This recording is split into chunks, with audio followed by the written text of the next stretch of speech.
A myth is an idea that, while widely believed, is false. In a deeper sense, in the religious sense, a myth serves as an orienting and mobilizing story for a people. The focus is not on the story's relation to reality, but on its function. A story cannot function unless it is believed to be true in the community or the nation. It is not a matter of debate. If some people have the bad taste to raise the question of the truth of the sacred story, the keepers of the faith do not enter into debate with them. They ignore them or denounce them as blasphemers. It is wrong, blasphemous, and sinful for you to suggest, imply, or help other people come to the conclusion that the U.S. government killed 3,000 of its own citizens.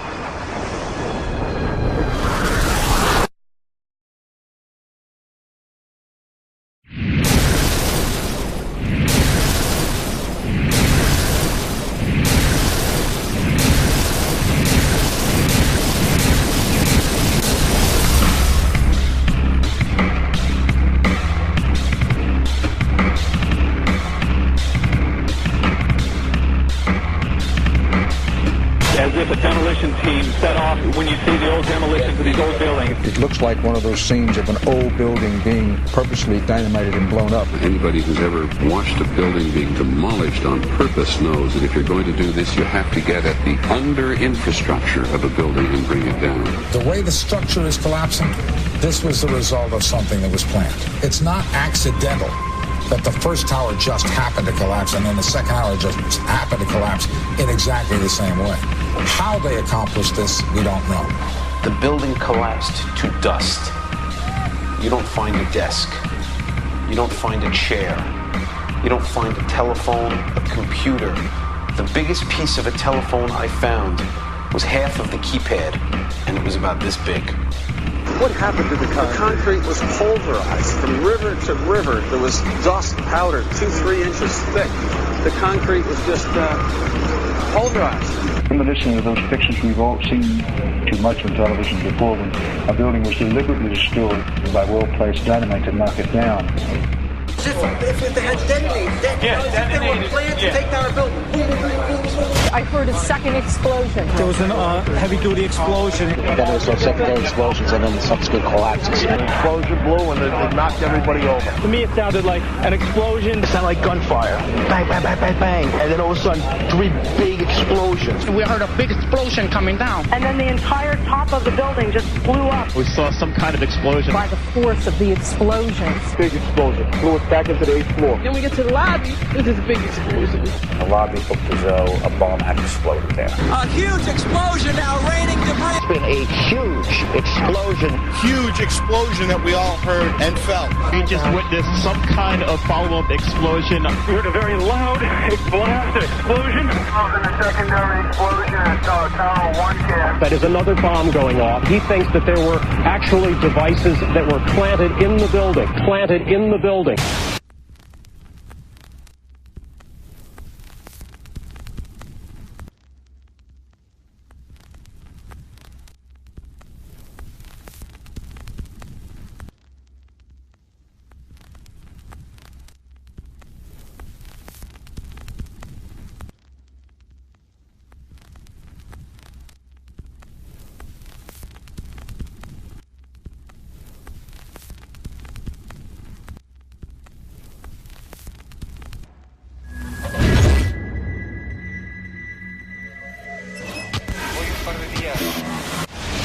I don't think anybody could have predicted that they would try to use an airplane as a missile, a hijacked airplane as a missile. Nobody in our government, at least, and I don't think the prior government that could envision flying airplanes into buildings.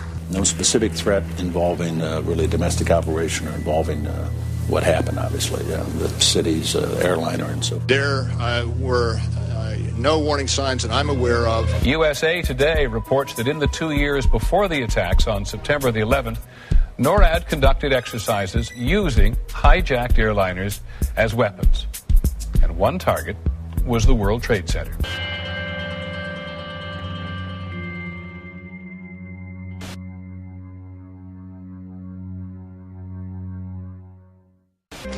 In confidential documents from the Philippines obtained by CNN, the plan was clear.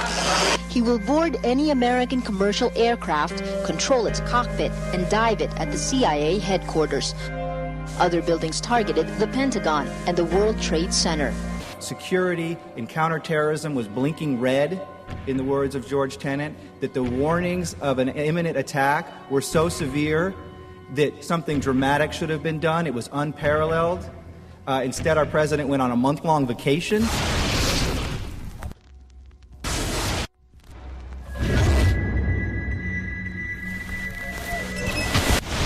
The head of Pakistani intelligence at the ISI, Mahmoud Ahmed, requested Omar Sheikh to wire $100,000 to Mohammed Atta, who was the lead hijacker. Hijacker Mohammed Atta received wire transfers via Pakistan. The man sending the money to Atta is believed to be Ahmed Umar Saeed Sheikh. Omar Sheikh admitted he was supported by the Pakistan government's intelligence service, the ISI.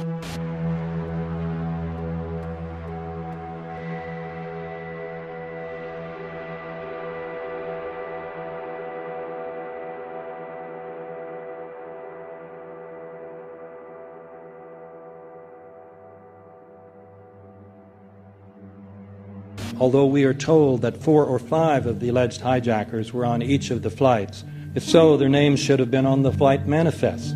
But the flight manifests that have been released contain neither the names of the alleged hijackers nor any Arab names whatsoever. We know that the men who were supposedly the hijackers had their houses, cars, credit cards paid for by the U.S. government. They were, in truth, agents. Evidence was also apparently planted. The passport of one of the hijackers on Flight 11 was allegedly found in the rubble. Goes through the fireball, through the side of the plane, and comes down the ground unscathed. But something happened. For 6 months, they reported they had this passport. Boy, we've got it. We've got the proof. And then the guy stood up and was alive. Several of these 19 men are still alive.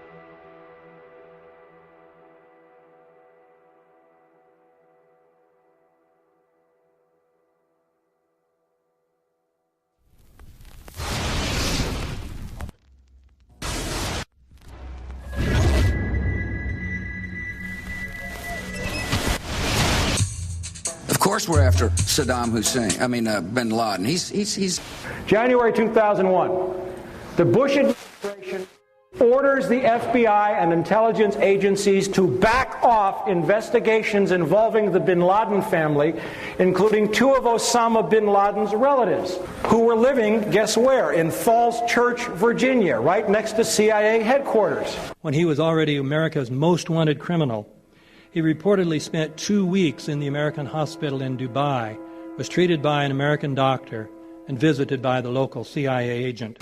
We have not seen one piece of evidence that links Osama bin Laden directly to the planning stages of September 11th. This failure to provide proof was later said to be unnecessary because bin Laden, in a video allegedly found in Afghanistan, admitted responsibility for the attacks. This confession is now widely cited as proof.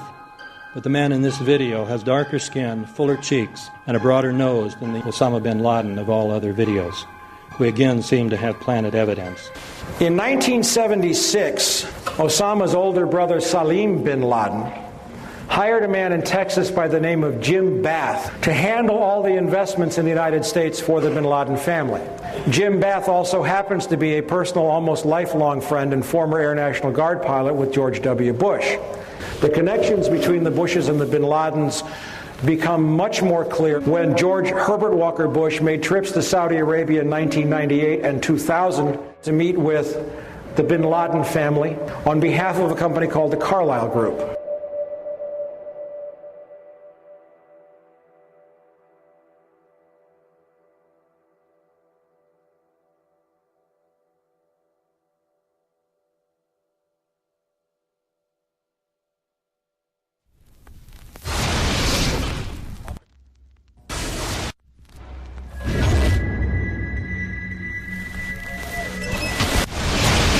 How could anyone fly a 60-ton, 125-foot wide, 44-foot tall plane through this obstacle course? The aircraft, before striking the Pentagon, reportedly executed a 270-degree downward spiral, and yet Hani Hanjour was known as a terrible pilot who could not safely fly even a small plane.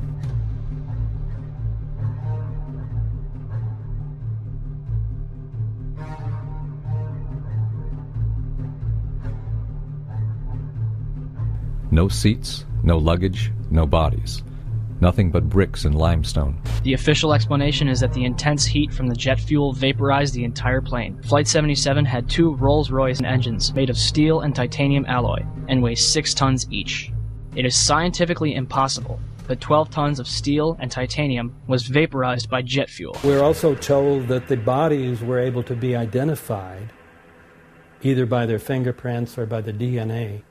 So what kind of fire can vaporize aluminum and tempered steel and yet leave human bodies intact? From my close-up inspection, there's no evidence of a plane having crashed anywhere near the Pentagon. And as I said, the only pieces left that you can see are small enough that you could pick up in your hand. Shortly after the strike, government agents picked up debris and carried it off.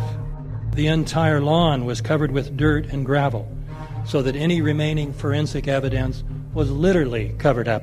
The videos from security cameras, which would show what really hit the Pentagon, were immediately confiscated by agents of the FBI, and the Department of Justice has to this day refused to release them. If these videos would prove that the Pentagon was really hit by a 757, most of us would assume the government would release them.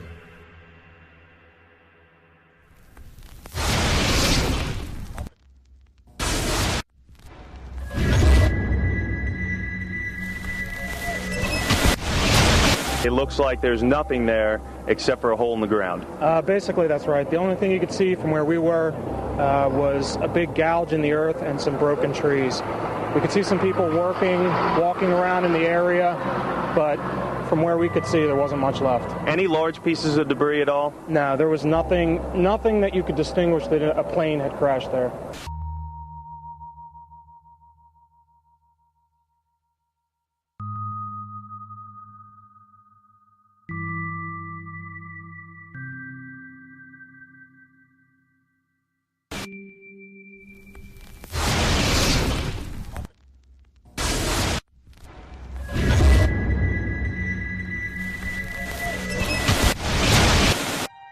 Pancake theory, according to which the fires, while not melting the steel, heated it up sufficiently to cause the floors weakened by the airplane strikes to break loose from the steel columns, and this started a chain reaction. So you would expect then from that theory, which is the official theory, to see a whole stack of floors piled up on top of each other and then a spindle of core columns standing too. The core of each of the twin towers consisted of 47 massive steel columns. If the floors had broken loose from them, these columns would have still been sticking up into the air 1,000 feet. The plane did not cut all those core columns. We designed the buildings to take the impact of the Boeing 707 hitting the building at any location. The building probably could sustain multiple impacts of jetliners. That the plane flew straight into the building. Through him, right. Yeah. So you're saying that the building was actually designed to cope with a hole like that and still survive? Yeah, it was. If you had dropped, say, a billiard ball from the top of the World Trade Center, 110 floors up there, it would have taken 8 to 10 seconds to hit the ground, encountering no resistance whatsoever. The Twin Towers came down in nearly free-fall speed.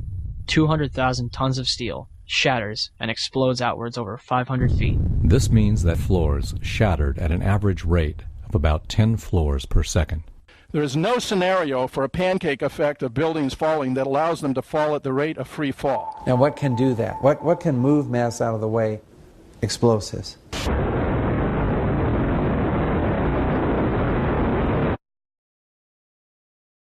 "47 huge steel columns going up the core. They're interconnected.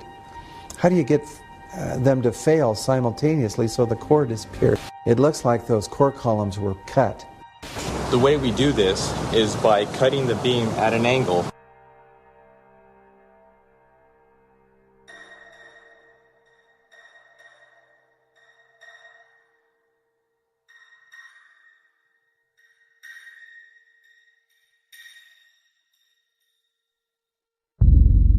I started looking at the molten metal.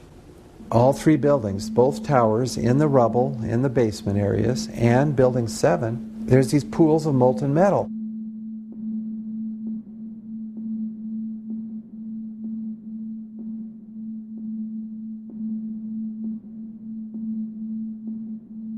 You'd get down below and you'd see molten steel running down the channel rails, like you're in a foundry, like lava. The molten steel was found 3, 4, and 5 weeks later, when the rubble was being removed. He said that molten steel was also found underneath World Trade Center 7. So I'm looking through the official reports. What do they say about the molten metal? They say nothing. Now, wait a minute. This is important evidence. So where did that come from? Thermite is so hot that it'll just cut through steel, through structural steel, for example, like a knife through butter. The products are molten iron and aluminum oxide, which goes off primarily as a dust. You know those enormous dust clouds? You can imagine when you assemble these chemicals on a large scale.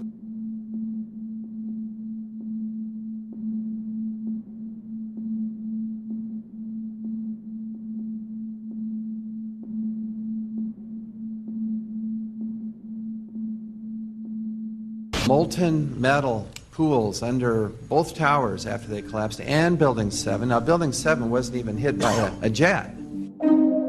Part of the problem is that most people simply don't know much about Building 7 due to the extraordinary secrecy surrounding this collapse. And this was a 47-story skyscraper. This building fell at 5:25. It was not hit by a plane. This building had fires on only 2 or 3 floors. And it was brought down by what we know was a controlled demolition. Demolitions, they look just like that. You know, a kink in the middle, and then that building just comes straight down, almost at free fall speed. They first blow one of the central columns so the building falls in on itself. Building 7 had a classic crimp or wedge. Its central column was blown out first, so it didn't structurally damage buildings just a few feet away from it.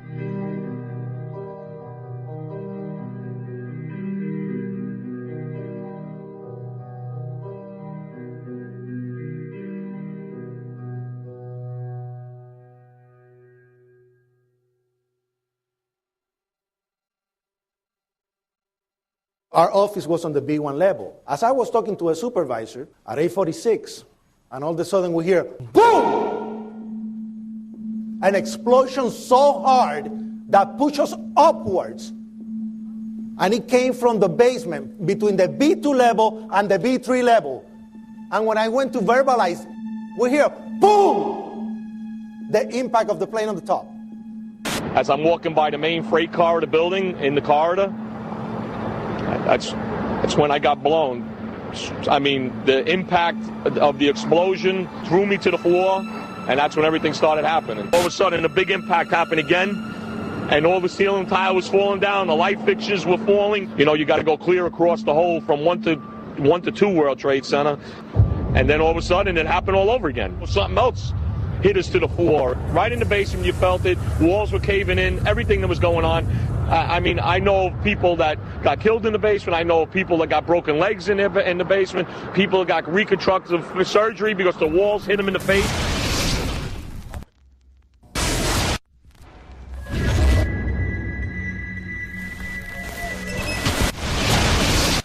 According to standard operating procedure, if an FAA flight controller notices anything that suggests a possible hijacking, the controller is to contact a superior. If the problem cannot be fixed within about a minute, the superior is to ask NORAD, the North American Aerospace Command, to send up or scramble jet fighters to find out what is going on. NORAD then issues the scramble order to the nearest Air Force base with fighters on alert. But although interceptions usually occur within 10 or so minutes, in this case, 80 or so minutes had elapsed before fighters were even airborne. It's a mind-bending anomaly. Not a single U.S. Air Force interceptor turns a wheel until it's too late. There are no jets at all. What if they were so confused and had been so deliberately confused that they couldn't respond? The reason that they didn't know where to go was because a number of conflicting and overlapping war game exercises were taking place. It involved the insertion of false radar blips onto radar screens in the Northeast Air Defense Sector. Center Team U, we have a problem here. We have a hijacked aircraft headed towards New York. We need someone to scramble some F-16s or something up there to help us out. Is this real world or exercise? Is this real world or exercise? There was another exercise, Vigilant Warrior, which was, in fact, according to a NORAD source, a live-fly hijack drill being conducted at the same time. With only 8 available fighter aircraft, and they have to be dispatched in pairs, they were dealing with as many as 22 possible hijacks on the day of 9/11, and they couldn't separate the war game exercises from the actual hijacks.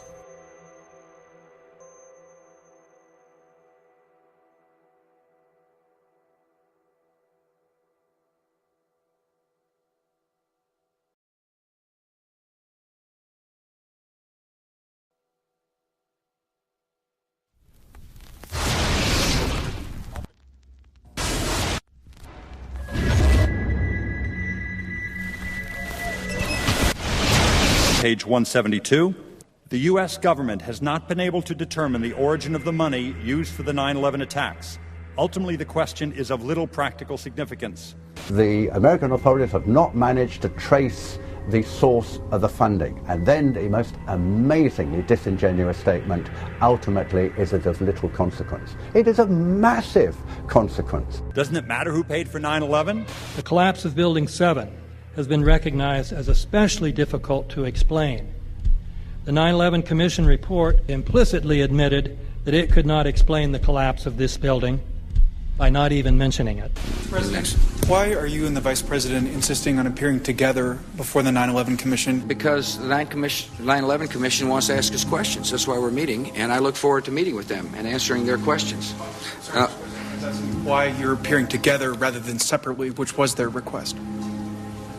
Because it's a good chance for both of us to answer questions that the 9/11 Commission is looking forward to asking us, and I'm looking forward to answering them. Let's see. Do you think they should be able to stand up and speak their own words? They should go under oath. They should be, yeah, in public.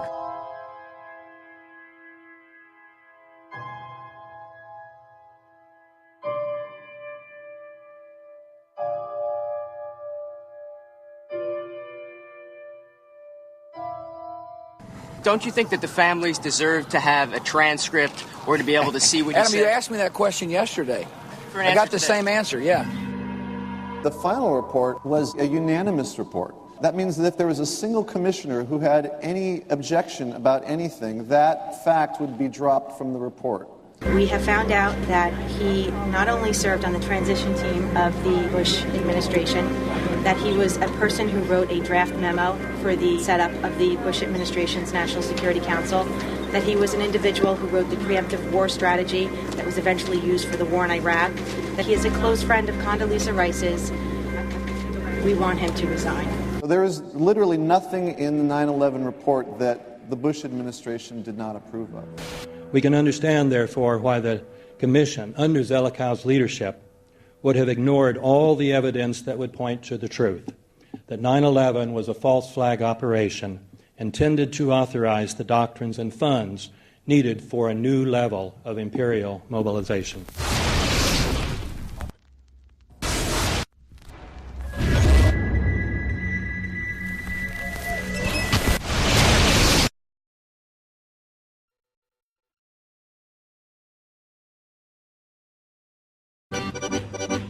Armed with knives, armed with chemical, biological, nuclear weapons. Fanatic terrorist, September 11th. September 11th, killers, September 11th. Terrorists of Al-Qaeda, terrorists, nuclear weapons, terrorists. 9/11, terror, terrorist, evil. September 11th, September 11th. The terrorists, war and danger. September 11th, terrorism, global terrorism, terrorism, terrorist. Terrorist, terrorist, terrorist, terrorist, the terror. Terrorist, terrorist, terrorism. September 11th, global terrorism, terrorist. Terrorism. September 11th, world terrorism, terrorism. September 11th, global terrorism. September the 11th, terror. Weapons of mass destruction. September the 11th, terrorists. The evil terrorists, no. Terrorism. The words are hypnotically repeated. Terrorism, terrorist, terrorist threat, and of course, believed to be linked to Al-Qaeda. But it's the so-called war on terrorism that's in our faces practically 24/7 as the inescapable focus of our existence. One day, our grandchildren will look back on this time and ask, how was the war on terror won? The entire U.S. ruling class, ruling elite, comes to see terrorism as the preferred means, indeed the only means, to provide social cohesion, to provide an enemy image for the society to keep it together. According to neocon theory from Carl Schmitt, you have to have an enemy image in order to have a society. It's a very dangerous thing, because now it means that the entire social order, the political parties, intellectual life, politics in general, all based on a monstrous myth. Monstrous myth.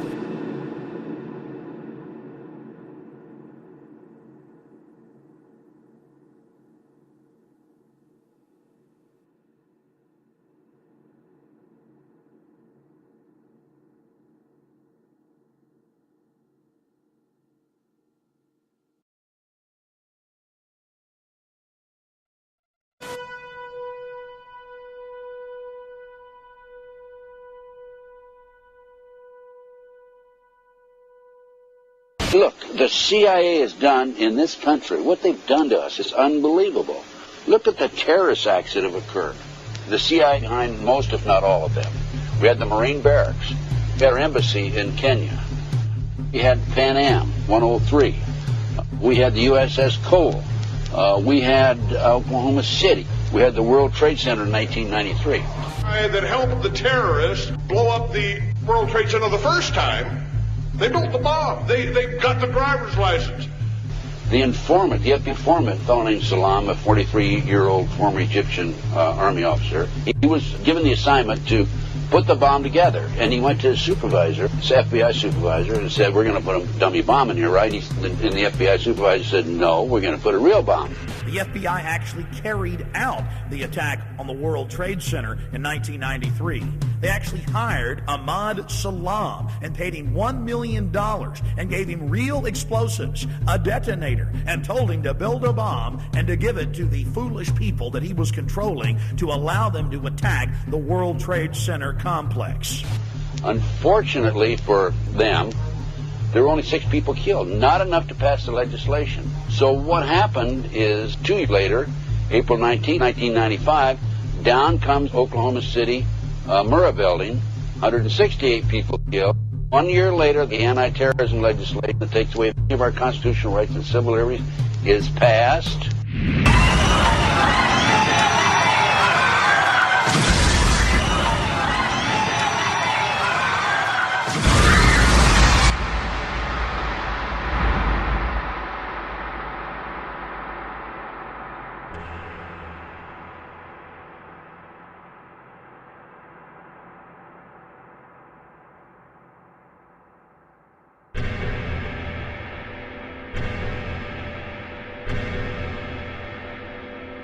Because at 9:30 this morning, we were actually running an exercise for over a company of 1,000 people in London, based on simultaneous bombs going off precisely at the railway stations that happened this morning.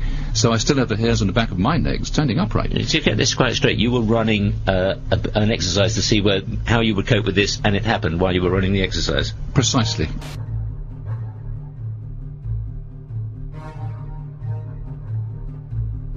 Supposed to believe is some kind of coincidence, there was also an anti-terrorist drill going on 7/7. And again, just like 9/11, they were talking about attacks on the same targets, the same kind of tube stations, and exactly the same time as the actual attack happened, providing some kind of cover for what must be operations orchestrated in some way by the state.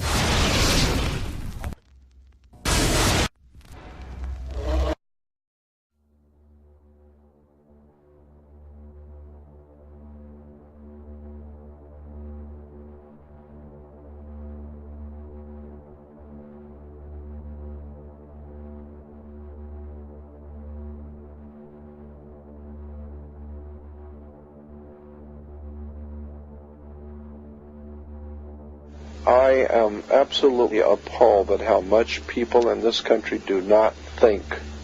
We are given to understand that an Arabic guy out there up in the mountains financed the most elaborate attack on this country. Do you think some people in a cave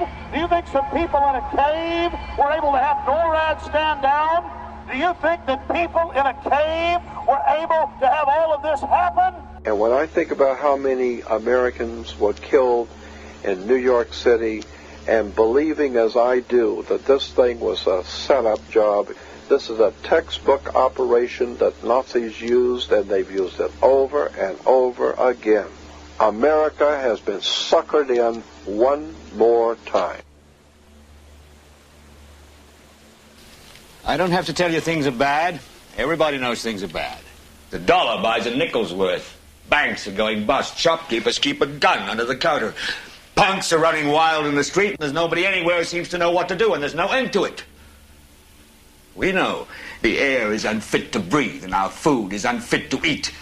We sit watching our TVs while some local newscaster tells us that today we had 15 homicides and 63 violent crimes, as if that's the way it's supposed to be. We know things are bad, worse than bad. They're crazy. It's like everything everywhere is going crazy, so we don't go out anymore. We sit in the house, and slowly the world we're living in is getting smaller, and all we say is, please, at least leave us alone in our living rooms. Let me have my toaster and my TV and my steel-belted radios, and I won't say anything. Just leave us alone. Well, I'm not going to leave you alone. I want you to get mad. I don't want you to protest. I don't want you to riot. I don't want you to write to your congressman because I wouldn't know what to tell you to write. I don't know what to do about the depression and the inflation and the Russians and the crime in the street. All I know is that first, you've got to get mad. You've got to say, I'm a human being. God damn it. My life has value.